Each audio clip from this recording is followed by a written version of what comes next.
Okay, so welcome to part 2 on huge Maverick and Bronco news. So this is going to be really important to know, and this also actually applies to the Mach E. It's really important news.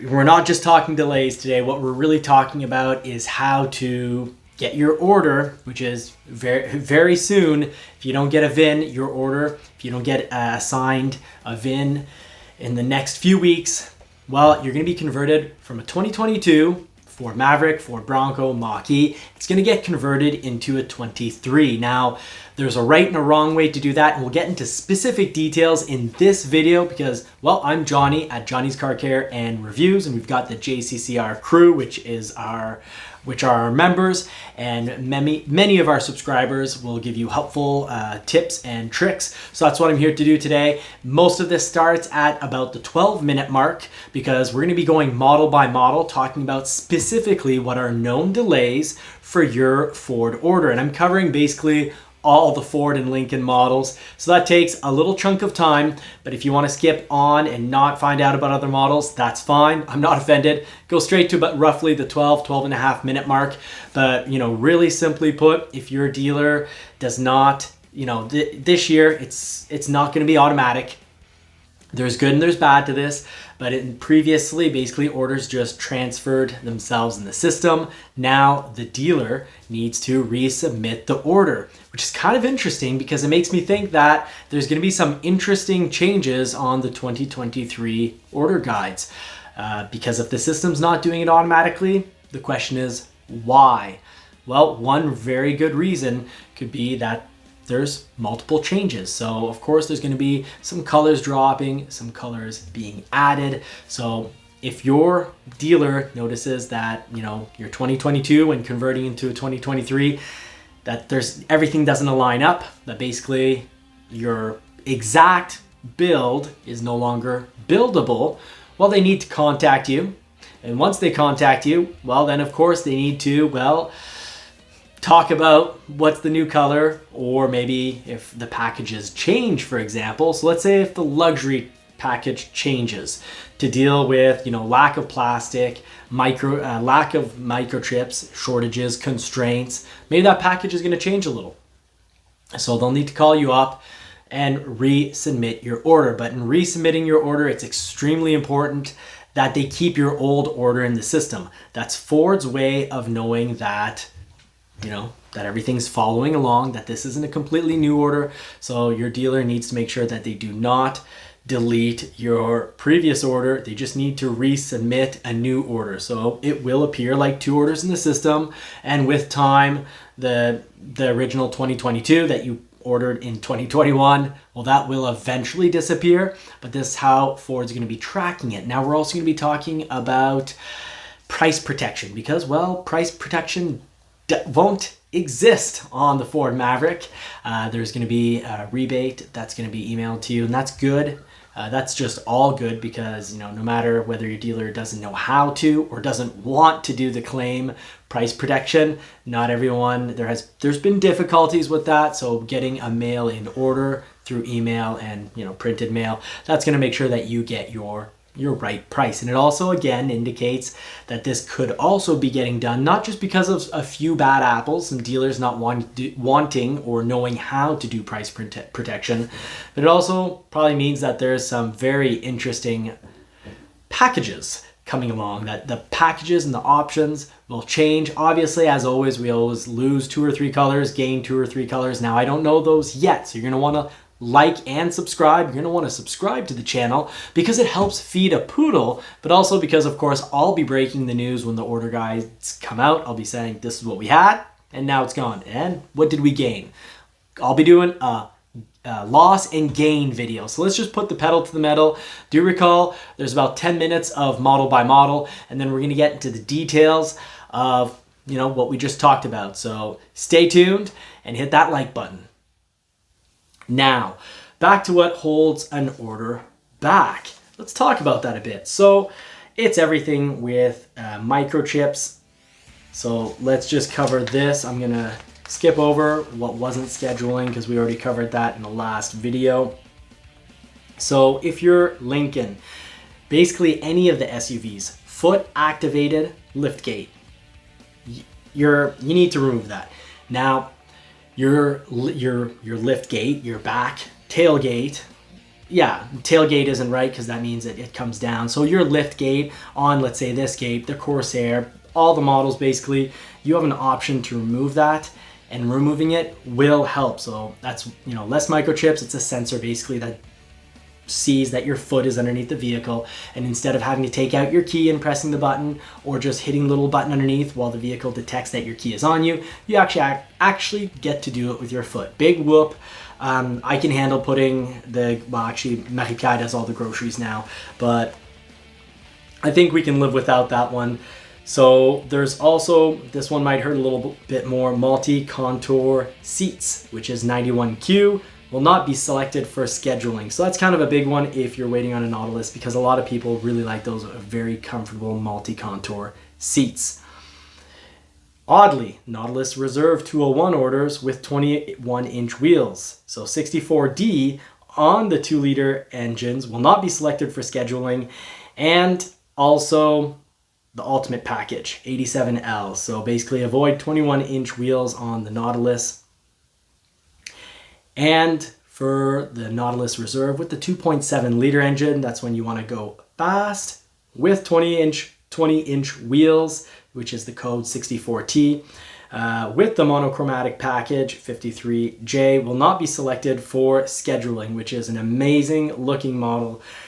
If I was looking at a Nautilus, I might just go ahead and wait for that to be back. The monochromatic package means dark wheels, body colored grille. It's pretty hot looking. It definitely makes the vehicle look a lot younger.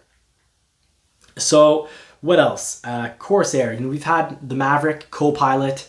Copilot slows things down. Well, on the Corsair, Copilot 360 1.5 Plus, well, you should probably take it off because it's not going to be selected for scheduling. And it says, to improve your chances of scheduling retail orders, please consider removing this package where optional.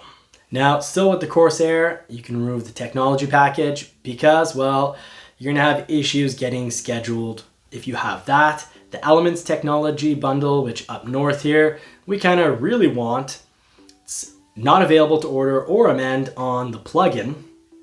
So that's too bad. And adaptive suspension, you can forget about that if you want to be scheduled anytime soon, because you just won't get scheduled as, you know, definitely not as a 2022.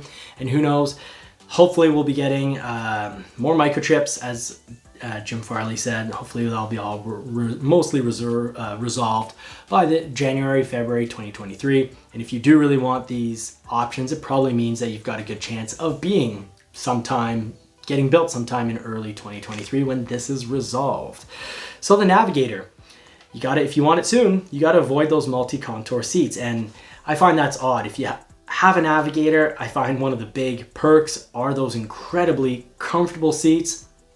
So I wouldn't spend Navigator money and not get those seats. But if you want to get it sooner, that's what you got to live with. Now, here is huge news on the Ford Maverick first edition package. It's written, Maverick orders with the first edition package, that's 59D, are not eligible to schedule for the remainder of the 2022 model year. So if you already have a VIN in your first edition, you're in the clear, don't worry about it. But if you don't have a VIN, you're not going to get scheduled. Please, and at this, dealers are being told, please review your Maverick orders and remove the first edition package, which is code 59D, so that the orders are eligible to schedule. So that is that. We'll just move right along. So I said pretty much every SUV, that's Ford and Lincoln, you want to get scheduled, remove the hands-free power liftgate. So the hands-free power liftgate feature delete option is now available and should be added to future orders. So Escape, that's code 18D, 96X. Anyways, I'm not going to get into all the codes. Your dealer is going to know which code to put in, but you need to remove the hands-free power liftgate if you want it sooner rather than much later. And for the F150, you want to remove the spray-in bed liner as well as wheel liners. Furthermore, I've noticed definitely, well, you can, if you have a King Ranch on order and you've got the full fold-out seats, and you don't have a VIN, you got to get rid of that. that I've seen one King Ranch take almost a year and a half because they wanted that. That was very, very limited, unfortunately, and it's just the way it is. So, you know, try to remove Pro Power onboard scales, spray and bed liner, wheel well liners. Now, what more can we say? Super Duty. Well, let's start with a positive note on the Super Duty. It looks like the 2023 model. Thank you again, Ford Authority. They've got spy photos showing us that the side bed is gonna have a foot option. So the bed on the outside is gonna have an indent, a little cubby, a little hole for your foot to climb into the bed. Now, I hope that's gonna be optional because I think a lot of people are gonna really like that, and I think some people are just gonna find it detracts from the look of the truck. So that's the good news. Now the bad news is definitely things that are slowing down the 250 getting built. Spray and bed liner, fifth wheel or the gooseneck hitch prep package. And I can tell you, I've seen an order back in January 2022, huge, well, I should say not huge, very small amounts of Super Duties being produced. And I've seen an order that had no fifth wheel prep package, which a lot of people, I mean, a huge majority ask for that. No spray and bed liner, a huge majority of orders have that. Because it didn't have those two things and it was just a straight up XLT diesel, it got built and showed up within 6 months. And that might be a record for timeliness because of Super Duty. A lot of them are coming in more within 1 to 2 years. We haven't seen 2 years yet, but I think by the time this is all said and done, I think there'll be some getting pretty close to that. Transit, extremely long. So if you want anything that's transit, whether it's the regular transit van, work van, or the chassis, and you plan on putting a box on that, refrigerated box, for example, get in line now, hurry in, because that's gonna be a long wait.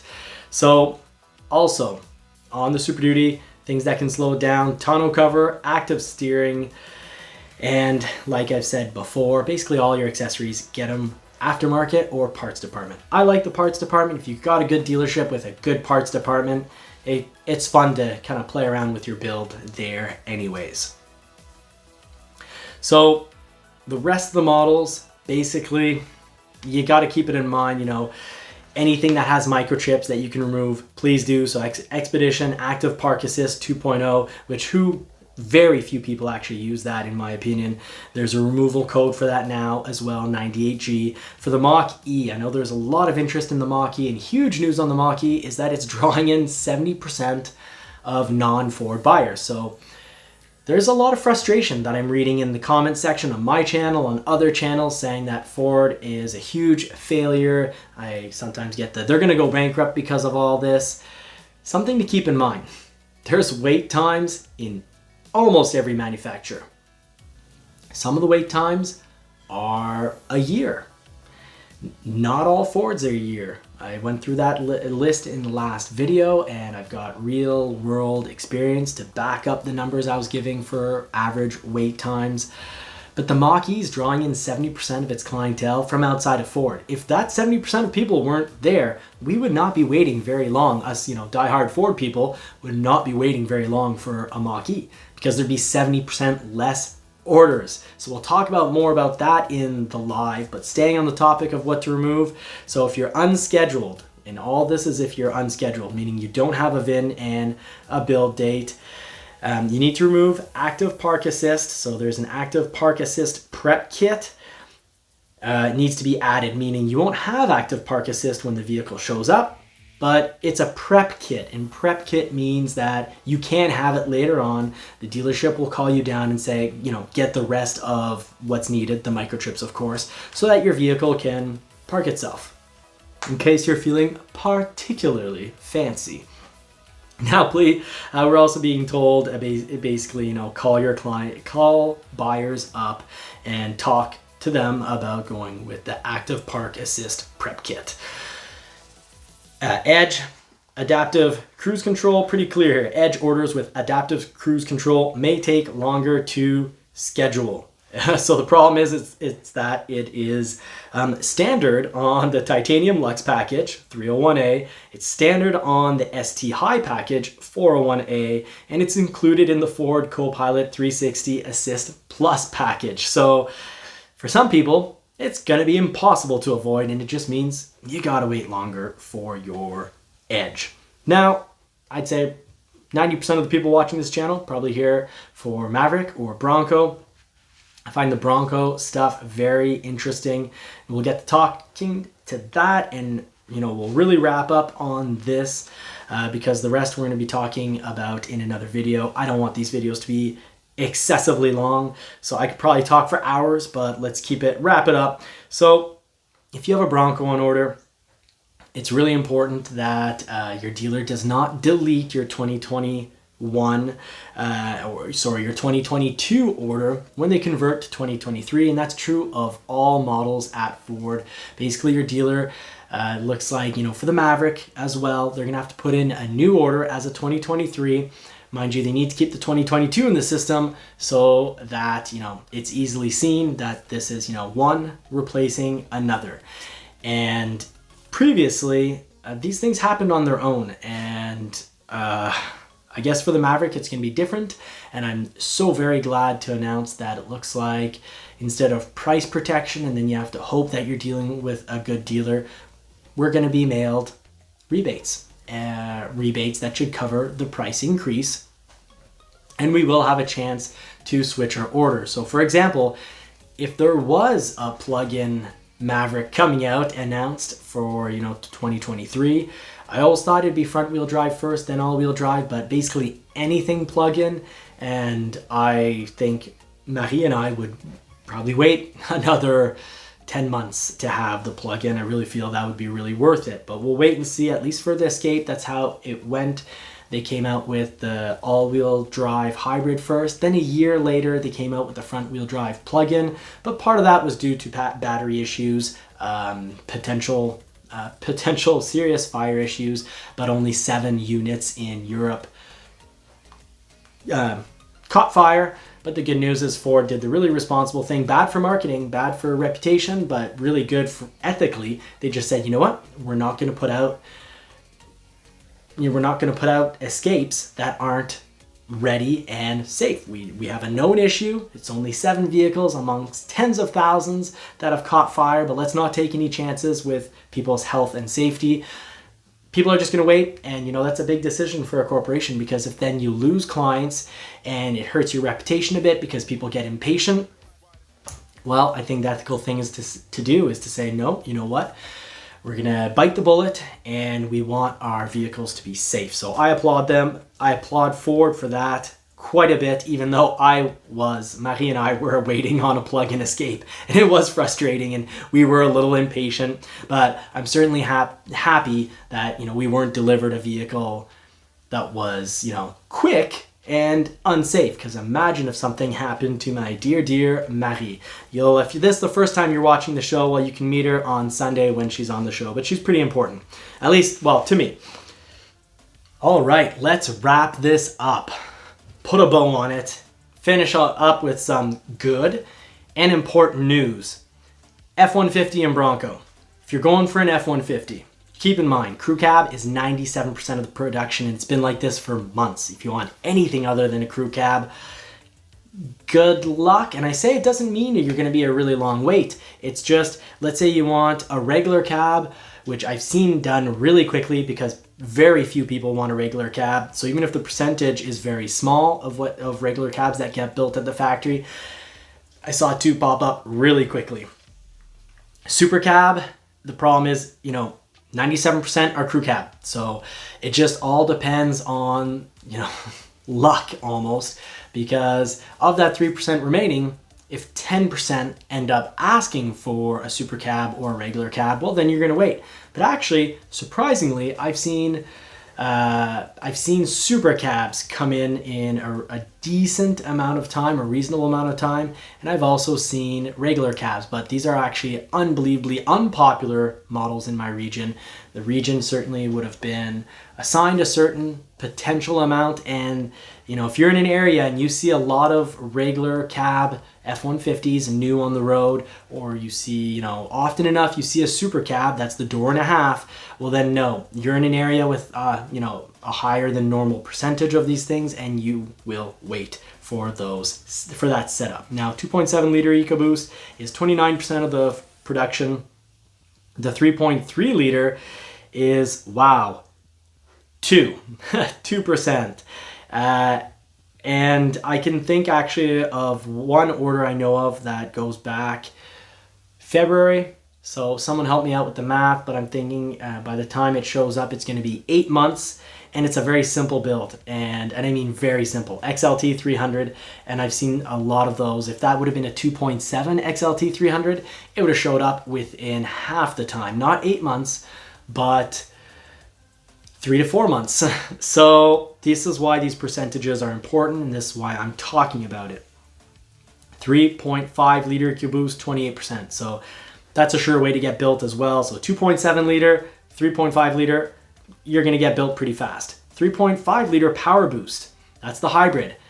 Previous months, it was 16%, and they're trying to build it up. They're at 17%, but there's only so many that they can make, most likely because of quality batteries. Ford's doing their absolute best to make sure quality batteries end up in all of their hybrids. And, you know, the Mach E, they were not allowing dealers to deliver Mach Es that were sitting right on their lot because Ford wants to make sure these batteries are safe. And now I've done an episode on this. The reprogram, there's a new program that will keep those terminals, connectors that some call, keep them in their connectors inside the battery, positive, negative. It'll keep them good and safe and keep them from cracking. So we're good.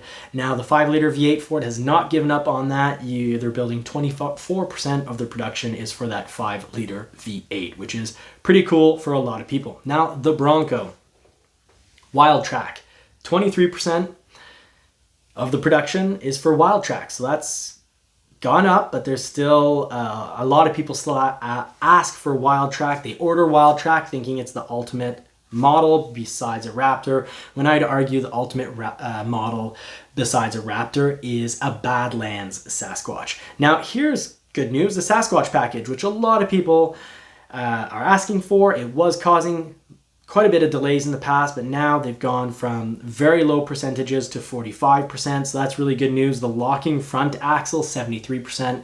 So Sasquatch has that, Badlands has that. And from memory, Black Diamond is rear locker only. But numbers on the locking front axle were quite low for quite some time, creating huge delays. The hardtop molded in color roof. Molded in color roof just means it's plastic color. Nothing exciting, nothing flashy about it. 65%. So amazing hard top, molded in color roof news. 65% is incredible. But then what about hard top for the 2-door? Well, the 3-door Bronco, as they call it, that's only 17% of production. The 2.7 liter EcoBoost, 76%. So that actually matches demand. There's no issues. And I've said it for a long time. I've said it since I got my first, my Bronco build date. I ordered in February 2021, and September 10th, I got my Bronco Badlands 2.7 liter with hitch and soft top. So as much as the constraint list was really long, I've been saying for a really long time, the issue is more when you have all the Bronco constraints. So I had the 2.7 liter, and I've always argued that that alone isn't going to hold you back. The big one was the hardtop, but percentages on the hardtop have gone up. They just need to catch up. Full-time 4-wheel drive, which I love. It's 4A on the little dial. You hit it and you quit it. You don't think about it anymore. You don't go back and visit it when you need 4x4 because you press down hard on that pedal. You've gone pedal to the metal. All 4 wheels are going to turn instead of just the rear ones chirping and destroying your tires. And when there's slippage detected, well, milliseconds, and you've got it in 4x4, but you don't, it's not like 4H where, well, the problem with 4H is if you forget it on nice dry asphalt, you're going to skip around on the back end, it's hard on the vehicle, and you're going to burn more fuel. So even if you only have 4H on in the winter with bad roads, you're still going to burn fuel when you don't need to. So I'm a big fan of the full-time four-wheel drive. Modular front bumper going a lot better, 41%, huge increases there. Trailer tow, 44%, so pretty decent. I definitely prefer the factory hitch, and I'd wait just a little bit longer to get a factory hitch, as I did on both of our Broncos right here. Safari bar, I'd avoid that, 17%. I'd just get an aftermarket one or wait on one from the parts department. Lux package used to be a huge constraint. Now it's 46% of production can be put on the Lux package, and that's pretty high. So I wouldn't have any issues asking for a Lux package now. I originally avoided it because I wanted to get my Bronco to have fun with and to do content as quickly as possible. And absolutely do avoid paint protection film. That's your clear wrap to protect you against stone chips. Only 2%.